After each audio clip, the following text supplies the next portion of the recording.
How to Begin Again by Cindy Ray Hale. Chapter 1.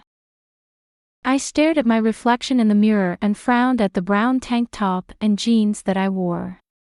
My best friend Destiny had just left from our sleepover, and I had plans to play paintball at her house with a big group of friends later that day.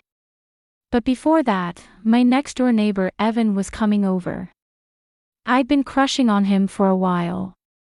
My tank top and jeans were good for playing paintball, but I needed something prettier if Evan was coming over. I grabbed a white sundress from my closet and changed into it. I ran my flat iron through my hair, smoothing out the renegade frizzies, and smiled back at my reflection. My smile faded as quickly as it came.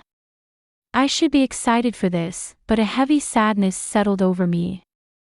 I pulled out my phone and scrolled through my photo gallery, way back. It took a minute to pass through all the pictures I'd kept in my phone, but eventually I found the ones I was looking for. I hadn't let myself look at them in a long time. Colin. I stared at the selfie. He wore his favorite gray beanie, both arms squeezing my shoulders, and he was planting a huge kiss on my cheek. The smile on my face was radiant. I closed my eyes and pulled up another image, this one in my mind, of his reckless brown eyes, and the sexiest lips I'd ever seen. I replayed all the moments we'd spent together. He'd taken me to the woods behind his house, where there was a network of trails. We'd climbed this huge tree together. We liked to sit up there and talk for hours. Colin was a talker. I liked that about him. He had so many big dreams.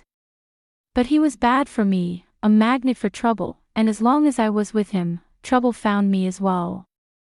My heart ached in my chest like it had for the 1000th time. I hadn't talked to him in months. He was rebellious. But the chemistry between us burned like flames. Whenever we were in the same room, I could sense his presence, without even looking at him. My heart, my mind, my everything pulled toward him. But I could never have him again. I had cried so many tears over Colin. Would the pain over him finally go away when I was 80 and had great-grandkids? I didn't know, but right now it felt like the pain would last forever. I hid it well. No one, not my parents, my little brother, Lucas, my cousin Isaac, or even my new best friend, Destiny, knew about my feelings for Colin.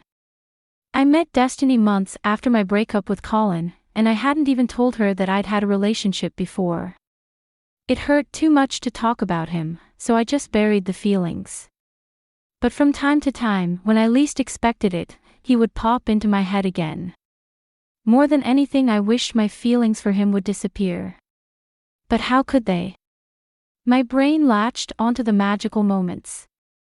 The feelings of complete freedom and reckless abandon that I felt every moment I was with him. I felt like I could conquer the world with him by my side. But it was all so stupid. It wasn't real.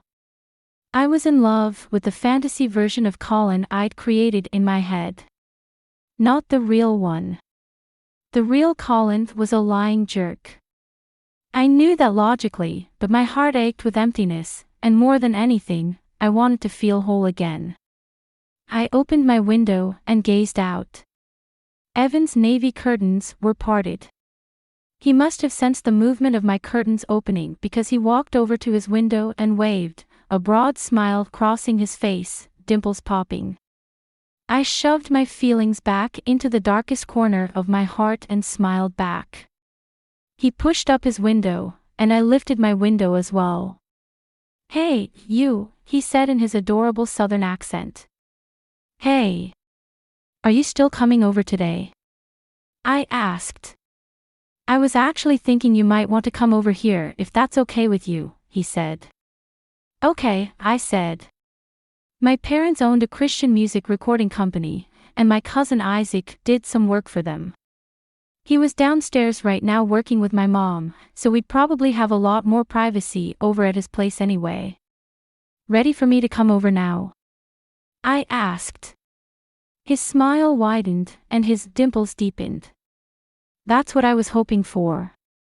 Okay. See you in a second. I shut my window and saw him pushing his down across the distance between our houses. I took the back staircase so I wouldn't get any questions from Isaac or my mom about where I was going. They both thought Evan was coming over, so they didn't ask any questions. Maybe he still could come over later, but for now, I wanted some time alone with him.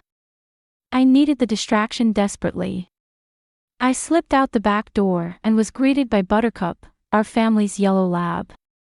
She wagged her tail, and I patted her on the head. I slipped through the gate, and she waited for me, tail wagging. I walked down the strip of grass between our two houses and looped around to Evan's front door. I knocked once, and he opened it before I could give a second knock. "Hey, you look gorgeous," he said. "You're not so bad yourself. Come on in. I have a surprise for you." I stepped onto the marble floor of his foyer, and he led me up one of the two staircases that led to a platform that overlooked a gigantic chandelier. The southern plantation style of his home was similar to mine, only more ornate. His dad owned a web design company, and with a house like this, he must have done very well for himself. "What's the surprise?" I asked when we stepped into Evan's room. I glanced around his room. I'd only seen it from my window.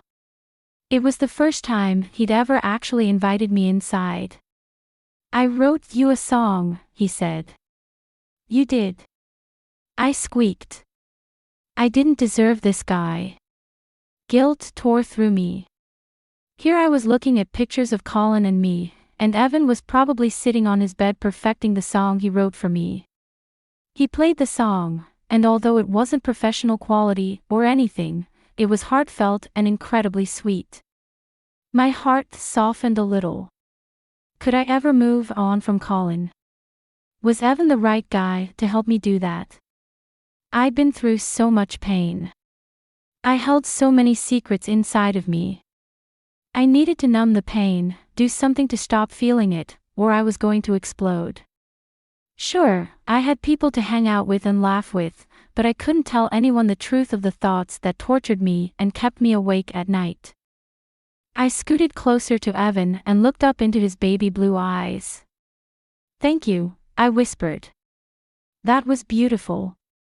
Evan's dimples popped, and he leaned down and brushed his nose with mine. "You're welcome," he said in that sexy drawl of his. I held my nose against his and waited. Finally, his lips met mine, and they were soft and warm. He tasted like sunshine on a warm summer afternoon. We parted. I lifted my lashes and looked up at him. "That was yummy," I said with a giggle. "Yes, it was," he agreed. "We should do that again," I said. "Yes, we should," he agreed again, leaning in. He buried his hand into my hair and grasped the back of my neck and deepened the kiss. I let out a small moan. We parted, and his blue eyes sparkled. "Do you want to take a walk with me?" he asked. "It's a beautiful day." "Sure," I said. We left through his front door, and he led me toward the park in the center of our neighborhood. There was a creek that fed into a pond, surrounded by trees. A charming bridge arched over the creek. "I haven't been here in forever," I said. When we'd first moved into the neighborhood about 4 years ago, my parents used to take Lucas and me to the park all the time.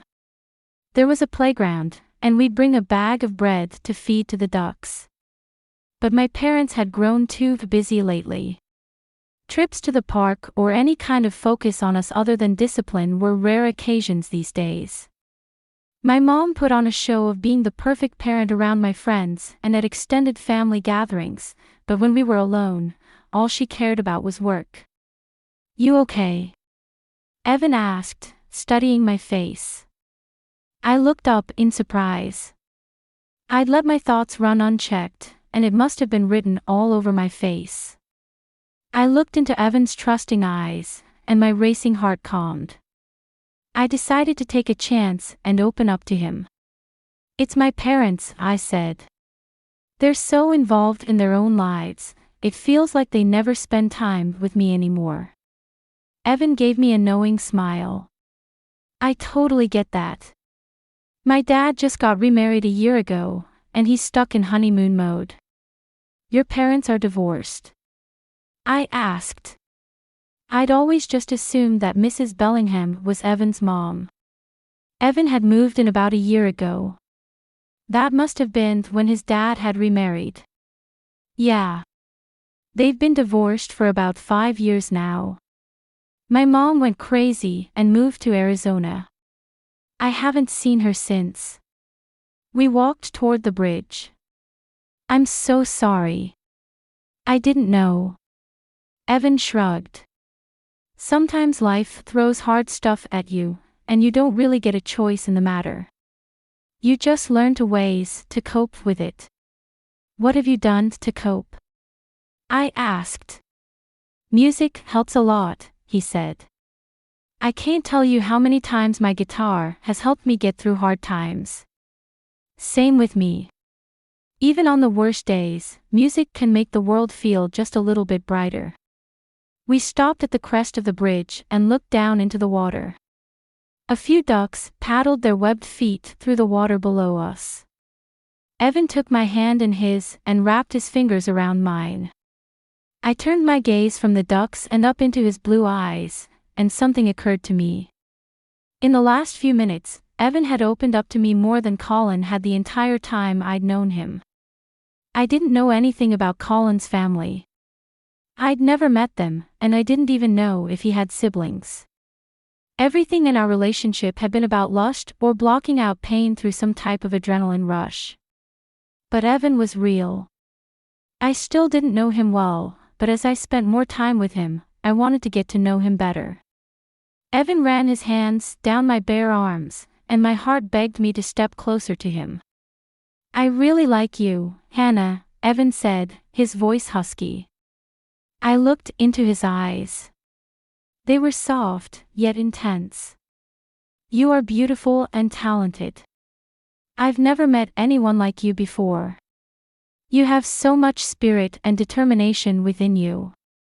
That inspires me. Thank you, I whispered. Thank you for opening up to me.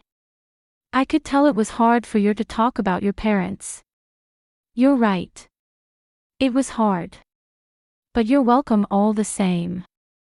You're different around me than you are with your friends. With them you're silly and outgoing, he said. You seem more serious when you're alone with me.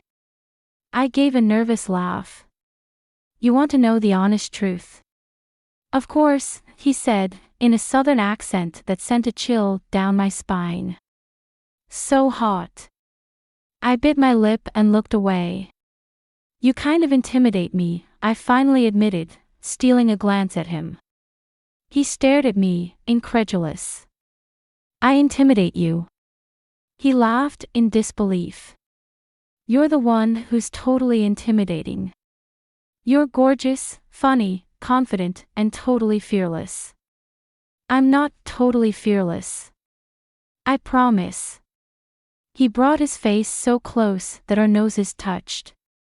He laughed, a soft, sexy sound that made my insides turn to mush. Are you afraid of this? He asked. I sucked in a breath. Although we'd already kissed twice, my body ached for him to do it again. But I was afraid. I was beginning to really fall for this guy, and I was terrified of getting hurt again. He didn't kiss me, but kept his nose brushed up against mine. I'm going to be completely honest with you, Hannah. I can't even look at other girls anymore. All I see is you. Really? I breathed. My heart pounded. What was he trying to say? Really? My body screamed at me to kiss him, so I did. I closed the inch between our mouths, and Evan responded by kissing me back fervently. I reached my hands around his neck and ran my fingers through his hair as our lips moved together. We pulled apart. My heart raced as fear rushed into my body. But I pushed past it. If I didn't tell him how I felt, the moment could pass, and I could lose the opportunity to finally move on from my past. I swallowed back the fear and said, "I want you too, Evan. More than anything." And finally, I meant it. With those words, the hole in my heart healed tenfold. It wasn't completely gone, but the pain felt like a distant memory. "Hannah," Evan said, searching my face. "What does this mean to you?" "I hope it means you're about to ask me to be your girlfriend," I blurted. He laughed. "Okay then. Will you be my girlfriend?" "Heck yes, I will," I said with a gigantic smile. He laughed and picked me up from the ground and planted a kiss on my lips. "That's the best news I've heard in a long time," he said.